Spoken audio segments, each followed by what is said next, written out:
Bonsoir à toutes et à tous, bienvenue sur la chaîne YouTube de Cabron Entreprise. Cabron Entreprise est une entreprise d'ingénierie logicielle web de conception des systèmes intelligents. Nous nous retrouvons aujourd'hui pour une nouvelle vidéo sur la formation concernant la programmation C++ avec le framework Qt Creator. Alors nous avons effectué une vidéo la dernière fois qui était une vidéo d'une série de 3 vidéos où nous avons présenté l'installation du package WampServer qui est un package qui va nous permettre au fait de pouvoir charger sur notre ordinateur en local un système de gestion de base de données nommé MySQL.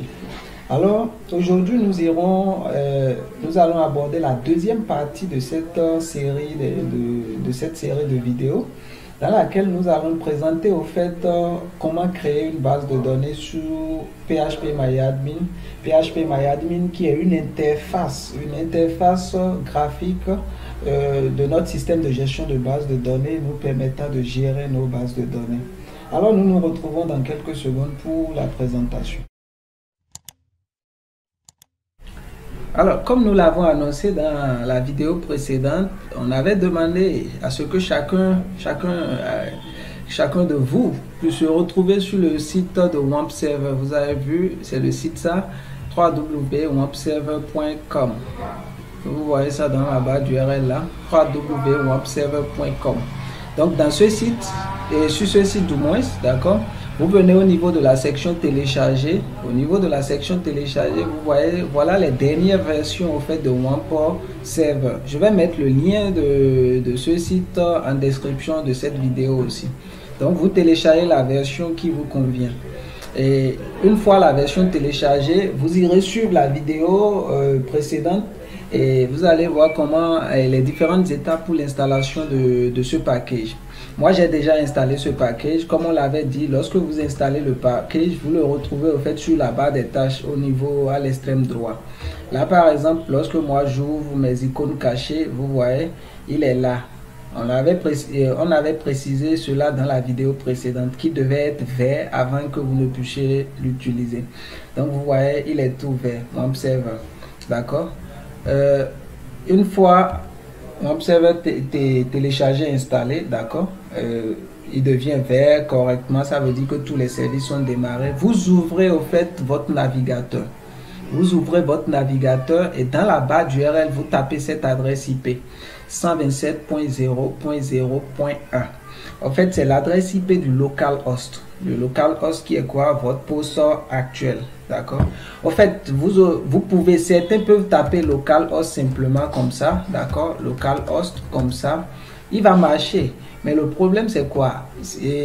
Tout au long de certaines installations, il n'arrive pas en fait à configurer ce nom de ce DNS au fait en localhost. D'accord. Donc pour éviter au fait les différents problèmes, moi je vous invite de taper directement l'adresse IP au fait de WampServer, d'accord, du localhost, et vous aurez accès à votre package WampServer.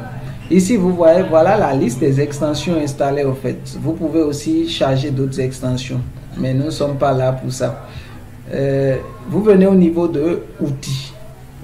Vous voyez, vous avez le PHP Info.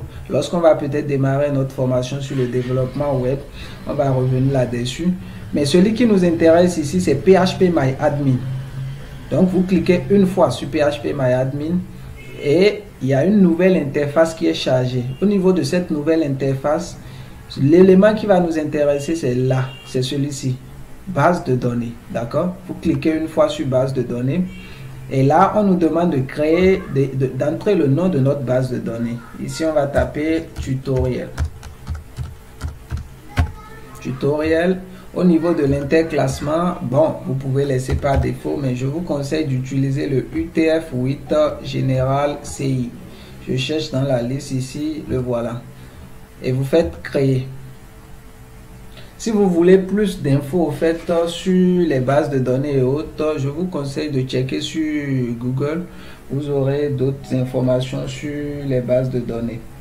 Peut-être qu'on va aussi organiser une formation pour ça.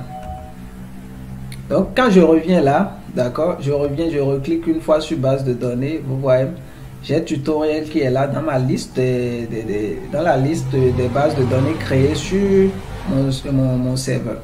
Donc je clique une fois sur tutoriel et vous voyez là par exemple ma base de données est vide. Qu'est-ce qui se passe au fait? Lorsqu'on crée une base de données, à l'intérieur de cette base de données, on a ce qu'on appelle des tables. Donc ici on va créer une table et c'est cette table au fait qui va contenir les informations de nos utilisateurs, les informations de notre système, d'accord? Donc on peut avoir une multitude de tables. Ici on va créer une table nommée tutoriel 1. D'accord? Le nom de la table doit être significatif pour vous permettre de vous retrouver facilement. D'accord? Ici, je mets 7 champs. Voilà. Là, par exemple, au niveau des champs, il faut préciser aussi le nom des champs. Pareil, une table, au fait, est une collection de données, au fait. Vous voyez? Donc là, je précise le nom des champs. Le premier, je peux nommer ça ID pour dire identifiant, d'accord? Ce sera un int avec une taille de 10 par exemple, d'accord? Ici, puisque c'est un identifiant, d'accord? Un identifiant en fait est encore appelé clé primaire, d'accord? Donc je lui donne cet index. Je vais cocher ici AI pour dire quoi? Auto-increment. Donc à tout moment, quand il passe de 1, quand il quitte 1, il ira à 2, quand il quitte 2, il ira à 3. Il va s'incrémenter à tout moment. Là, non. Ici, prénom, sexe. Et je pense on avait mis date de naissance, si je ne me trompe pas. Date de naissance. Comme ça. Vous voyez. Maintenant, la date de naissance. Ici, au niveau du type, je vais choisir date. Vous voyez, date simplement. On n'a pas besoin de préciser sa taille. Ici, pour le nom, on va choisir Vacha. Pour le prénom, on va choisir aussi Vacha. Pour le sexe, on va choisir aussi Vacha. Maintenant, la taille pour le nom, on peut aller à 20. La taille pour le prénom, on peut aller à 45. Pour le sexe, on peut garder 10. D'accord? On descend complètement. Ici, au niveau du moteur de stockage, je vous conseille de prendre MyISAM. D'accord? Les requêtes sont beaucoup plus rapides avec MyISAM. Et ensuite, on fait sauvegarder. Et voilà, nous venons de créer notre base de données. Dans cette base de données, nous avons créé une table nommée tutoriel 1. Et c'est cette table, au fait, qui va garder toutes nos informations, au fait, qu'on va recueillir de l'utilisateur à travers nos interfaces graphiques sur notre logiciel que nous sommes en train de créer. Nous vous remercions d'avoir suivi cette vidéo et nous vous remercions pour tout l'intérêt que vous portez aux activités de Cabro Entreprise. Si vous n'êtes pas encore abonné à cette chaîne YouTube, n'hésitez pas à vous abonner. Si vous êtes déjà abonné, partagez massivement le lien de cette chaîne YouTube avec vos proches afin de leur permettre de profiter de ces opportunités que nous offrons. Alors, n'oubliez pas de vous inscrire au fait sur nos différentes plateformes, notamment Biwi qui est un réseau social basé sur le monde des affaires.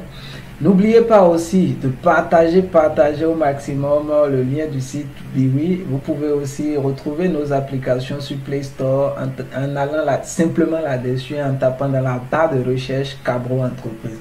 Merci et à la prochaine.